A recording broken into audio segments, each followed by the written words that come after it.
Doesn't this just feel like a spot where the Cowboys go into the Meadowlands and just smash the Giants? Like high scoring affair, there's a lot of points, but in the end, the Cowboys just run it up because they need to. Like they need this. And I'm not a Yeah. believer in the Giants despite their win last week. And we've mentioned the trends that are absolutely in your favor when it comes to this game. Dak Prescott against bad teams in the National Football League has been a moneymaker again and again and again and again. I got to find this stat. He is 32, 14 and 2 against the number against teams under 500. So Dak against a bad team lights it up. Against teams above 500, he's 18 and 33 against the number. So in a spot where the Cowboys need a dub, they're coming off a bad performance. That defense still isn't very good. So I do think the Giants will have some success. I think the Cowboys go in a high-scoring affair and eventually just pull away and blow the doors off here. Okay, so are you going to play the Cowboys on the spread, or do you play this in another way? Because I think we have decided that we think the Cowboys are going to win. Are you super confident that they cover, or are you finding other creative ways to play this? No, I'm going to lay the points with Dallas. You can still find it at 5.5 in some spots, sort of a dead number there. And again, I like this game to go back and forth at points in the game. But ultimately, again, I think game script is Dallas pulls away. They just have too much firepower offensively. These are two pretty bad defenses, and both defenses are having issues at cornerback as well, which is another reason why I like the over here. But if this touched maybe, because you can get it at 5.5, I really like it. If it gets into the 6 range, 6.5, all of a sudden I'm like, it's a lot of points. It is still a divisional game, but you can still find it at 5.5, and I think that's a very palatable number. Yeah, there's some other bets that we like in this game, or at least I like. Maybe I'm roping you into let's this. hear 'em. But CeeDee Lamb feels like he's in a smash spot here. Does it not? A narrative-based play. Somebody who had a little spat with Dak Prescott, but it feels like they have all made up now.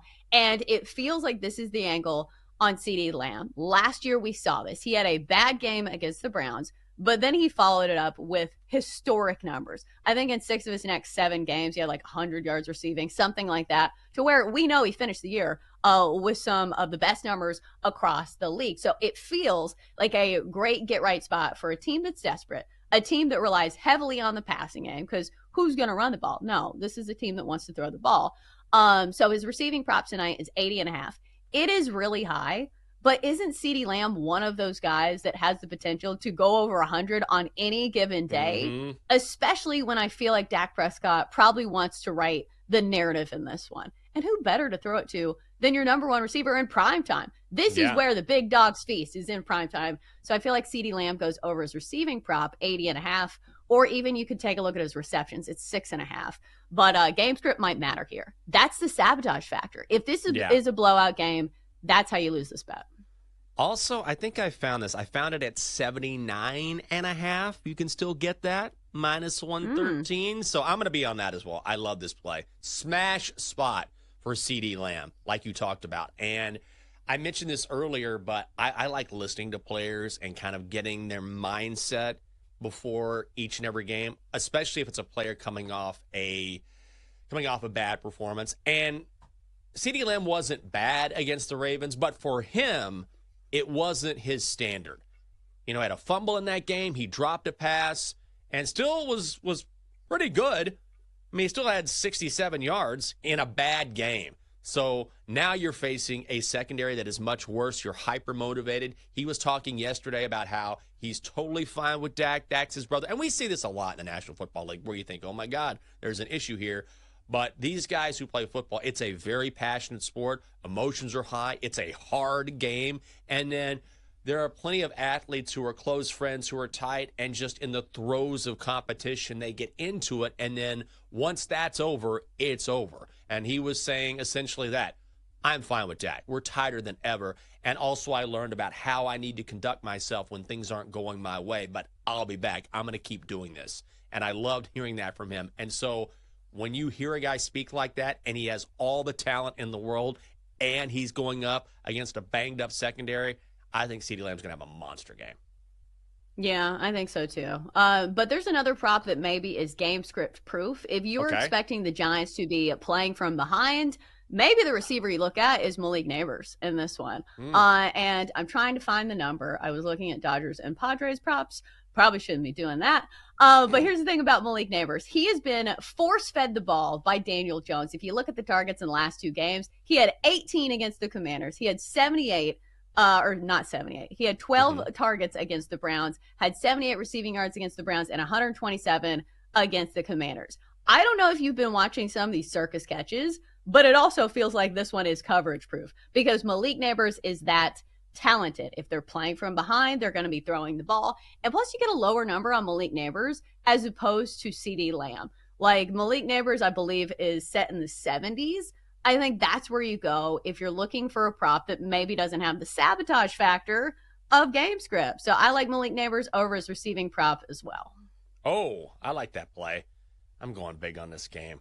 I'm just going on a big card tonight. I tried. What could go wrong? Everything. Everything could go wrong. We've touched on, I'm going to bet on the over in this game. 45 points. I like it. And you might say, well, 5.5. If you expect both sides to score, couldn't the Giants keep it close and within the number? They could. I don't think it's going to happen.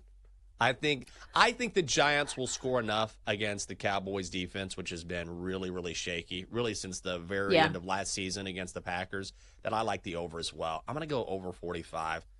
Let's do it. I'm going big on the card today.